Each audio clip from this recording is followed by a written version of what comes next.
है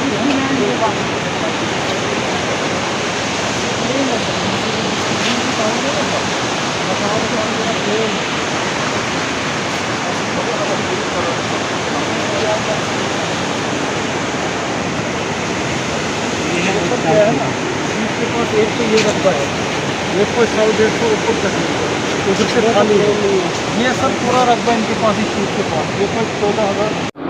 सर आज की मीटिंग जो यहाँ पे बुलाने का सर क्या मुद्दा मकसद है? देखिए, अनफॉर्चुनेटली कोविड की वजह से हमारा ज़्यादा रिस्ट्रिक्शंस जो इम्पोज हुई, उसके लिए जो प्रोटोकॉल ऑब्ज़र्व करने हैं सभी ने, वो हमारे लिए सबसे बड़ी इम्पॉर्टेंट पहली चीज़ थी। अब आहिस्ता आहिस्ता हमारी एक पोजीशन ऐसी आ रही है, होपफुली ये कंटिन्यू रहे कि हमारी पोजीशन इम्प्रूव हो रही है। लेकिन मेरी अपील भी है सभी से कि अपना जो कोविड अप्रोप्रिएट बिहेवियर है उसका पालन कीजिए। मैंने यहाँ रास्ते में देखे हैं कई लोगों ने मास्क पहने हैं, लेकिन बड़े सारे ऐसे लोग भी दिखे जो बिना मास्क के घूम रहे हैं। तो मैंने एसडीएम साहब को भी रिक्वेस्ट की है, पुलिस को भी कहा है कि हम अपना गार्ड लोअर ना करें और एनफोर्समेंट बड़े अच्छे तरीके से करें। जो लोग समझदार हैं वो तो लगा रहे हैं, जो लोग इस तरह की लापरवाही कर रहे हैं उनके लिए बड़ा इम्पोर्टेंट है कि ये एनफोर्समेंट हो और सभी इसका पालन करें, ताकि हम वापस उस दिशा में नहीं जाएं जो पिछली बार दूसरी फेज़ में हमारा दूसरी वेव में शुरू हुआ। तो आज का एक रिस्ट्रिक्टेड सा प्रोग्राम रखा था ताकि ऐसा भी ना हो, अगर हम नॉर्मली पब्लिक दरबार करते हैं तो एक बड़ा डिफ़िकल्ट हो जाता है कोविड को प्रोटोकॉल मेंटेन करना। तो आज 3-4 तरह की मीटिंग्स और इंटरेक्शन रखी थी। मॉर्निंग में हमने इलेक्टेड रिप्रेजेंटेटिव के साथ रखा था, डीडीसी जो सब डिवीज़न एरिया को कैटर करते हैं और डीडीसी मेंबर चेयरमैन हैं जो, उनके साथ बड़ी फ्रूटफुल डिस्कशन हुई। इस पर्टिकुलर सब डिवीजन्स की जो मुश्किलें हैं, जो प्रॉब्लम्स हैं, कुछ का हल ऑन द स्पॉट किया गया, जो बाकी चीज़ें हैं उनमें हिदायत दी गई हैं। उसके बाद म्यूनसिपल काउंसिल जो आपका कमेटी है, लोकल कमेटी थाटरी की, उसके साथ जो आपके काउंसलर्स हैं उनके साथ एक डिस्कशन की गई, जो उनकी जो लोकल प्रॉब्लम्स हैं उसका रिव्यू किया गया था। उसके बाद ये हमने जनरल पब्लिक के लिए रखा था, जो डेपुटेशन यहाँ दूर दराज एरिया के जिनको प्रॉब्लम्स हैं उनके साथ हर डिपार्टमेंट से मुतल्लिक और उनकी डिस्कशंस काफ़ी अच्छे तरीके से हुई। कुछ डिस्ट्रिक्ट अफसर मेरे साथ आए थे, मेजर डिपार्टमेंट्स को बिजली पानी के आए थे, फूड एंड सप्लाई यहीं थे, एसडीएम साहब यहीं थे। तो काफ़ी सारे इश्यूज़ पे किया है, उस पर फॉलोअप देने की ज़रूरत है। जो यहाँ डिसीजन लिए थे, मैं एसडीएम साहब को कहूँगा कि उन डिसीजंस को फॉलोअप करिए और उनका इन राइटिंग एक इशू कीजिए, ताकि उसको टाइम टू टाइम हम टाइम बाउंड मैनर में उसको इम्प्लीमेंट कर सकें। सर बहुत सारे लोगों ने यहाँ पे अपनी अपनी ग्रीवेंस रखी, तो सर उनकी उम्मीदें कब तक, उनकी उम्मीदें सर उन पर जो अमल किया जाएगा? देखिए, जो इमीडिएट होने वाली हैं उन पर इमीडिएटली एक्शन ले लिया है आज ही के दिन। जो कुछ चीज़ें ऐसी हैं जिनको दूसरी अथॉरिटीज़ के साथ फॉलोअप करना है, तो 2-3 चीज़ें इमर्ज होकर आई हैं, बड़ी इंपॉर्टेंट है। एक मैं कहूँगा एक अनॉमली सी है कि 2 डिस्ट्रिक्ट्स में कुछ सब डिवीज़न और डिवीज़न हमारी बाइफरकेट हो गई हैं। कई एक्सीएंस हमारे हेडक्वार्टर किश्तवाड़ में है, लेकिन उनका कुछ एरिया किश्तवाड़ में आता है, कुछ एरिया डोडा में आता है। तो उस पर काम करेंगे, उस पर हमारी तरफ से एक रिकमेंडेशन गवर्नमेंट को जाएगी और फॉलोअप भी करेंगे, ताकि ये जो सब डिवीज़न है इधर मर्ज हो रहे हैं हमारे डोडा के अंदर ही रहें।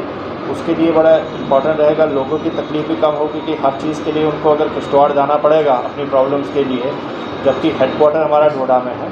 तो उन पर बात होगी। कुछ डिग्री कॉलेज का मसला जो 2010 से यहाँ पे सेटल नहीं हुआ है लैंड का, उसके लिए भी डायरेक्शन इशू की गई हैं, वो जल्दी से जल्दी उसको इशू को सेटल करेंगे। जो कमेटी एक बनी गई है हायर एजुकेशन से, उनसे रिक्वेस्ट की है वो जल्दी आके यहाँ पर इंस्पेक्शन कर लें साइट की और काम जल्दी से जल्दी शुरू हो। इसके अलावा बिजली के मसले हैं, पानी के मसले हैं, उन सब चीज़ों को अच्छे तरीके से सुना गया था। वो टाइम बाउंड मैनर में कोशिश करेंगे इसको फॉलो अप रखा जाए। सर सुनो, मैं आज यहाँ पे जो इस मीटिंग में आज कुछ मुलाजमीन जो हैं सस्पेंड भी हुए हैं, सर इस हवाले से क्या कहेंगे आप? एक तो शायद एक जीआरएस की कंप्लेंट आई थी मेरे पास, कुछ उन्होंने डीबीटी की जगह डायरेक्ट फंडिंग की है, कुछ लोगों को बताया गया फेक पेमेंट की गई है।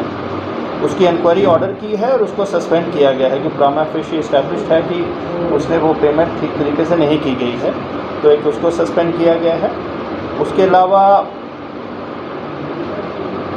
इंस्ट्रक्शन दी गई हैं जो जहाँ सब डिविजनल ऑफिसर हैं वो एसडीएम साहब की बिना परमिशन से हेडक्वार्टर ना छोड़ें और अपने हेडक्वार्टर पर बैठें। कई लोगों को एडिशनल चार्ज और ऐसी ऐसी दूर दराज एरिया के चार्जेस हैं और यहाँ का चार्ज है, उनको अभी जैसे पीएचई महकमा है, इनको कहा गया है कि उनको चार्ज यहीं का रखें और दूसरे चार्ज के लिए उनको नियर बाय जो ऑफिसर्स हैं AW में उनको चार्ज दिया जाए। एक शायद यहाँ अवेलेबल नहीं थे, उनको भी सस्पेंड आज किया गया है, क्योंकि हमारे लिए बड़ा इंपॉर्टेंट है डिसिप्लिन रहे स्टाफ और लोगों के पास अवेलेबल रहे। अगर लोगों के पास अवेलेबल नहीं रहेंगे और उनकी कोई इन्फॉर्मेशन नहीं है वो कहाँ है कहाँ नहीं है, तो ख़राब चीज़ है। सर आखिर में जिला डोडा की आवाम के लिए आप क्या मैसेज देंगे? सबसे पहला मैसेज तो मेरा यही रहेगा कि हमारे लिए सबसे बड़ी इम्पॉर्टेंट चीज़ है कि इस समय जो कोविड के साथ हमारी लड़ाई चल रही है उसमें गार्ड लोअर ना करें।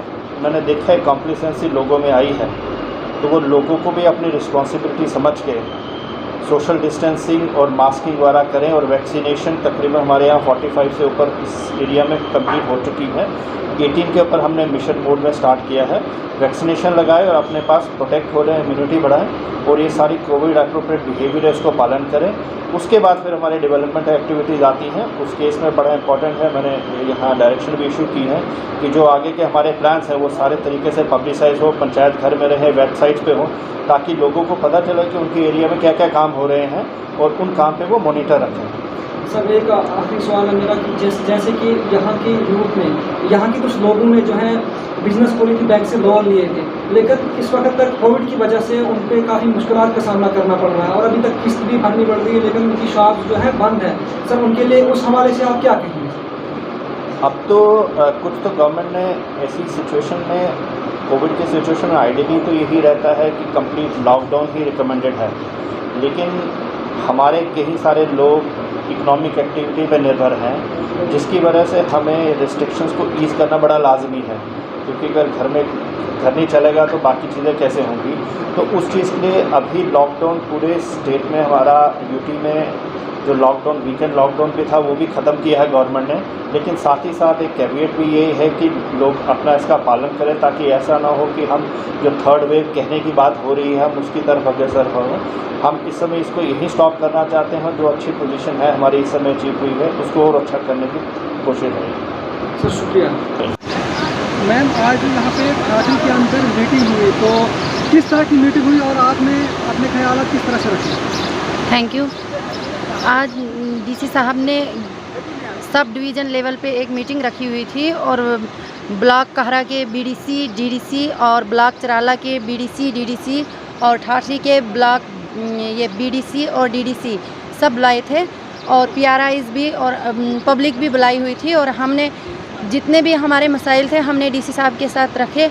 हमने बहुत अच्छी तरीके से डीसी साहब से डिस्कस की और जितने भी ये डिपार्टमेंट हैं, जैसे पीएचई डिपार्टमेंट हैं, R&B, RGGY और जितने भी हमारे ये डिपार्टमेंट्स आते हैं, हमने इनके डीसी साहब को इनके बारे में बोला। और हमारे जितने भी ब्लॉक्स में जितने भी स्कूल डैमेज हैं या किसी स्कूल का काम शुरू होकर बंद हो गया है, हमने पूरे डीसी साहब को उनका बताया और एजुकेशन के बारे में बात की डीसी साहब से और डीसी साहब ने बहुत अच्छा रिस्पांस दिया। और MG नरेगा 100% जिनको रोज़गार नहीं मिला है वो मिलना चाहिए और डीसी साहब ने हमें पूरा यकीन दिलाया है कि ये सब काम होंगे।